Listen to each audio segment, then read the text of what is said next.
Our lithium batteries are stored on top of our wheel well boxes. And what I've done is I've made cardboard boxes the same size as our existing batteries, which we have 2 of.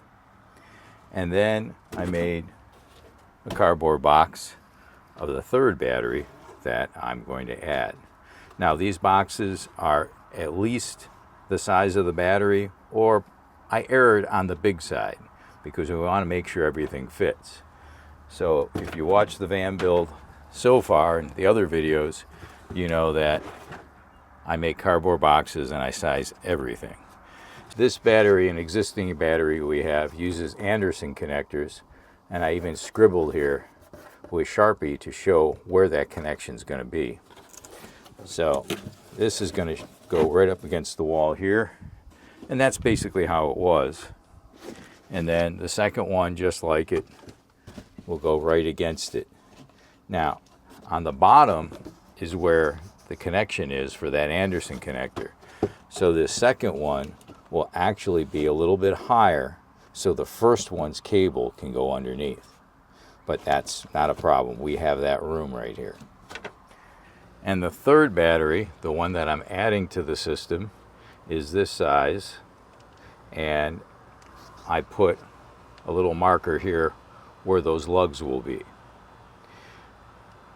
I expect to have the cable be long enough that I can easily manage and move these batteries around. At least that's the hope. So this one, we're hoping, will actually fit in there, and then that will fit in just like that. Now, as you just noticed, I'm going to have to put this battery in first and then place these batteries inside, which should not be a problem. And I hope to put the lugs on the inside because I'll have a gap right there and there'll be no electrical connections accessible.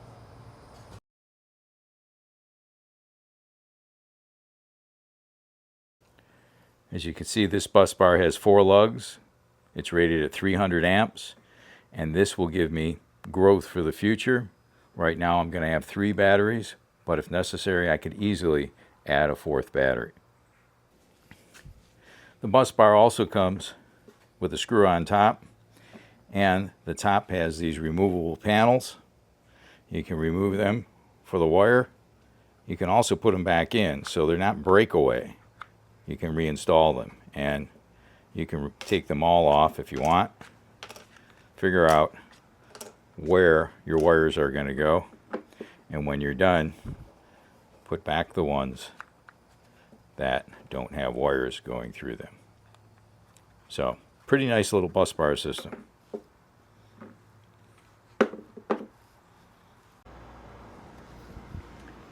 Now, if you see right here, I started taking this apart. We did have this cable connecting to the batteries, but I'm going to remove this, and instead of having this cable connecting the batteries together, zoom out on that a little bit. So instead of having this short cable, we're going to do better than that, and we're going to create a bus bar to connect these 2 bus bars together. So that's what we're about to do.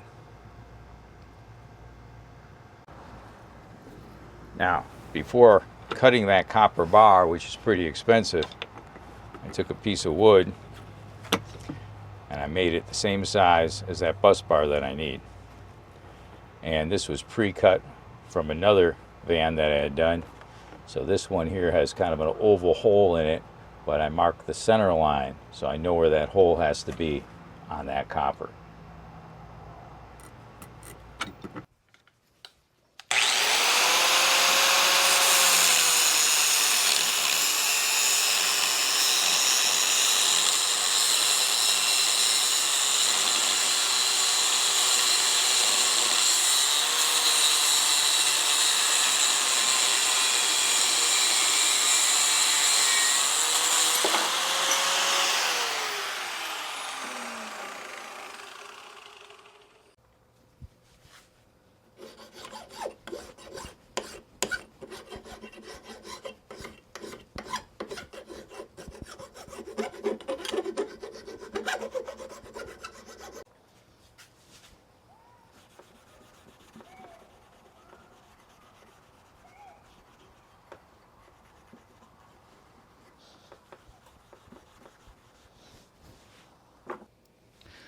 Alright, after measuring a few times, I've got this set just the way I want it. Use my little template here. I know I want this bolt right there and that hole right there. So find the center of that approximately.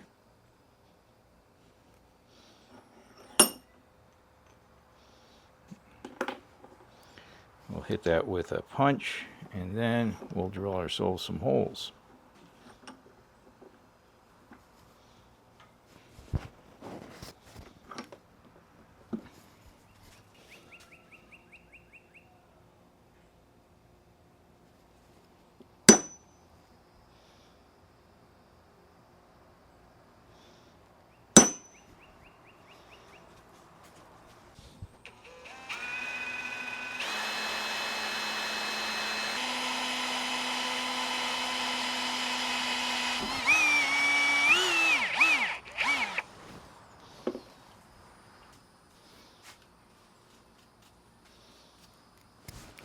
Now, it's a little off center, but it'll be okay.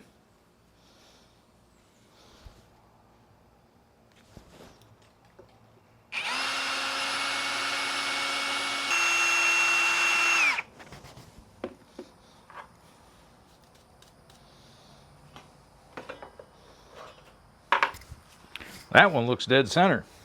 All right, we got our two little holes.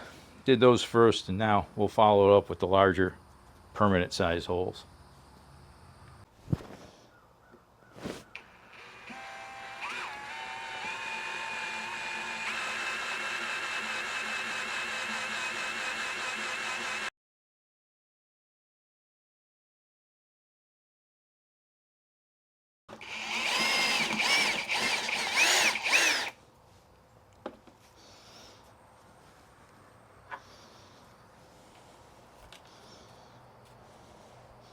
That's pretty good. It's a little bit off center, but I didn't even put it in the drill press, so I think that's pretty good.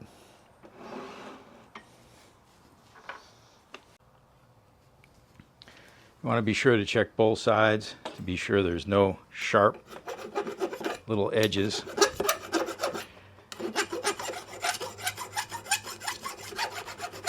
Use a file to knock it down, and then some steel wool to polish it up. Because when you're installing this, you don't want to have a surprise. And that's it. Done by hand. They're not perfectly centered, but it'll work, and it'll work well. So let's go install this. Oh, the bus bar that we just cut right here, that bus bar is going to go over this bolt and over that bolt on those bus bars. Now, this bus bar will go behind this one, and I need a longer bolt for this fuse, which I already have. I just need to pull this apart so I can put that new bolt in.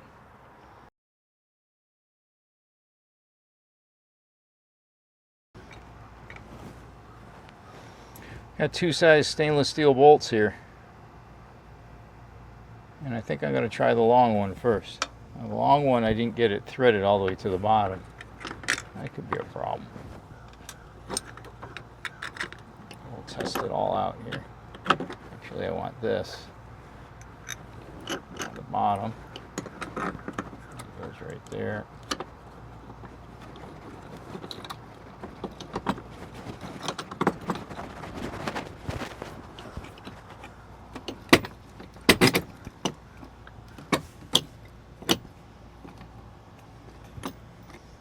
Ooh, that's really good.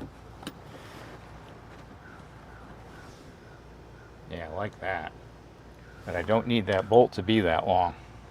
So it's not going to be. You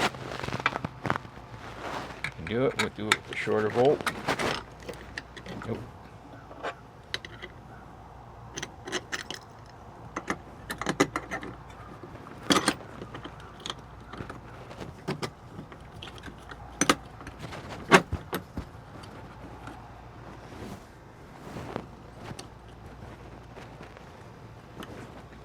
that's going to work really well. And this angle is not off by much. It's almost straight across, even looks pretty. So I think from here to here, we're going to put some heat shrink on here.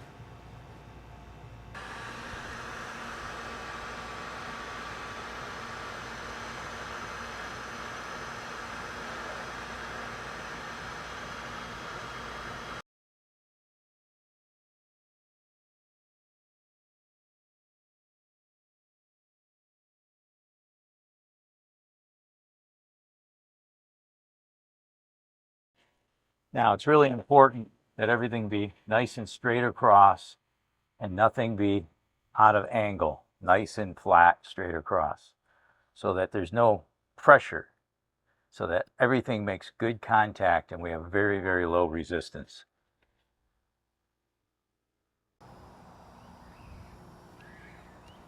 It's important that each one of your batteries has the same length cable so that the voltage drop is the same to each battery. You don't want one battery working harder than the others. Now you can see right here where the batteries are going to go. I placed some pieces of polywall that I can slide the batteries on. Use polywall for a lot of things. Really great durable material. You can get it at any one of your big box home improvement stores. Really, really great material. Nice and thick, but easy to cut.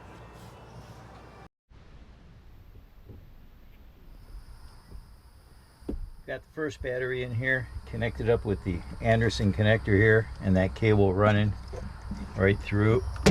Now, that cable is going to run there, so I'm going to put another battery right next to this one. So I cut myself a piece of high density foam. It's going to sit right there. The other battery is going to sit right on top of it.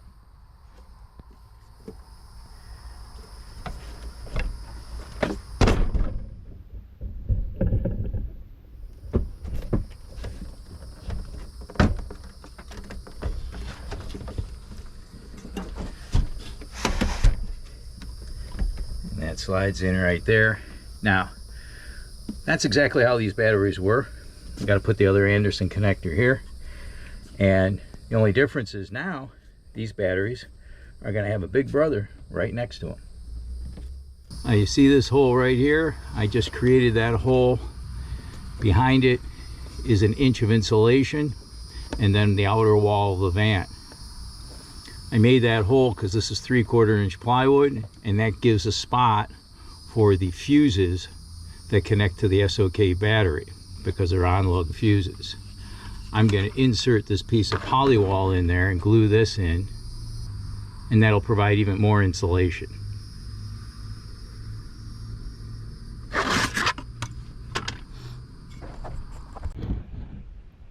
You can see that piece of polywall I put in there. I also just painted it, so it's still a little bit wet. I painted it to seal the edges of the wood to protect it from mold and mildew.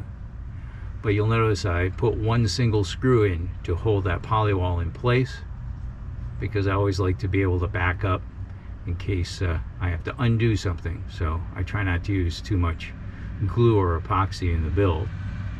And the reason for that little hole is to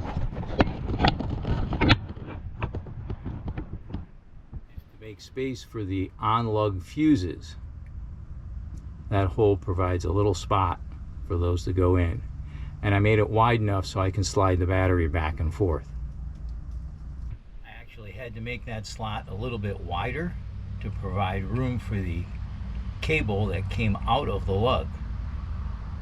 So I redid it, and I made a new piece of that polywall that was wider to fit in there, repainted it, and got it all done.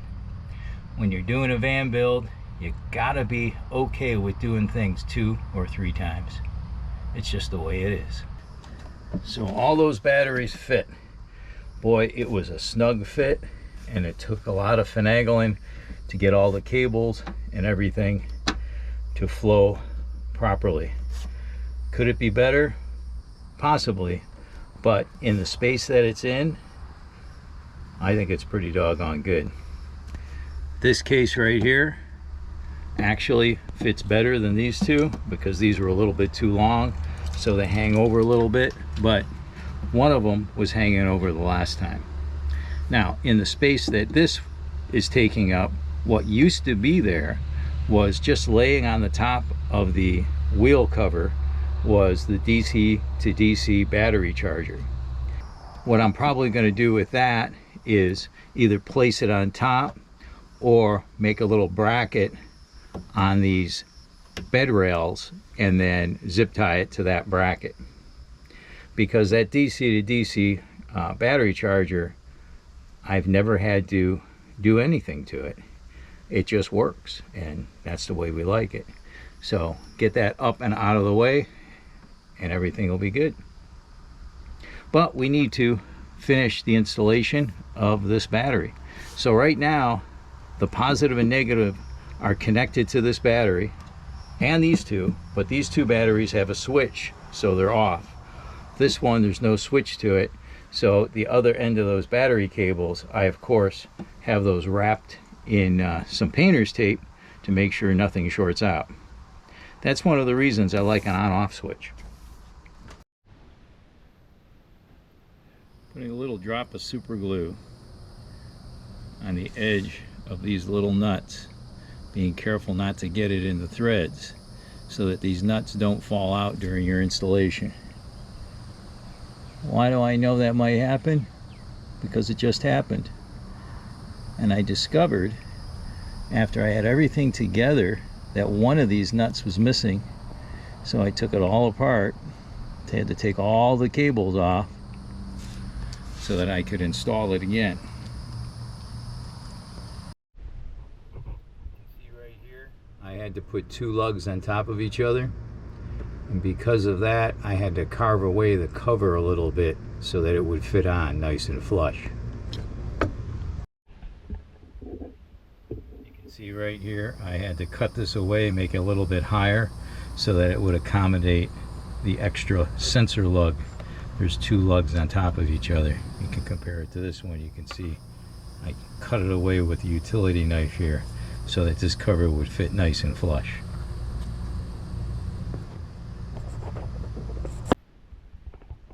I charged up each battery separately, making sure that the voltage of each battery was the same before I connected them together.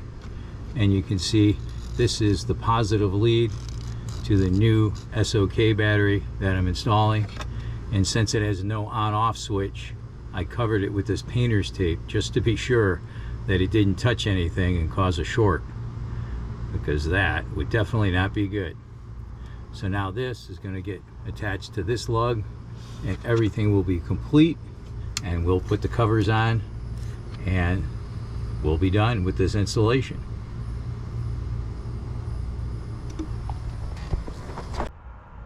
Installation is complete and the covers are on the bus bars. Everything's connected. The batteries are in place, and you see I put those boards on there to hold them in case we shift somehow and they might want to try to slide off. And while I was at it, I also added on-off and current limit switches and a little panel right there for my DC to DC charger. If you don't have a DC to DC charger, I have a video step by step how to do an installation, so check that out. And that's pretty much it. I've got a plexiglass cover right here that goes on and covers all of the electrical panel up.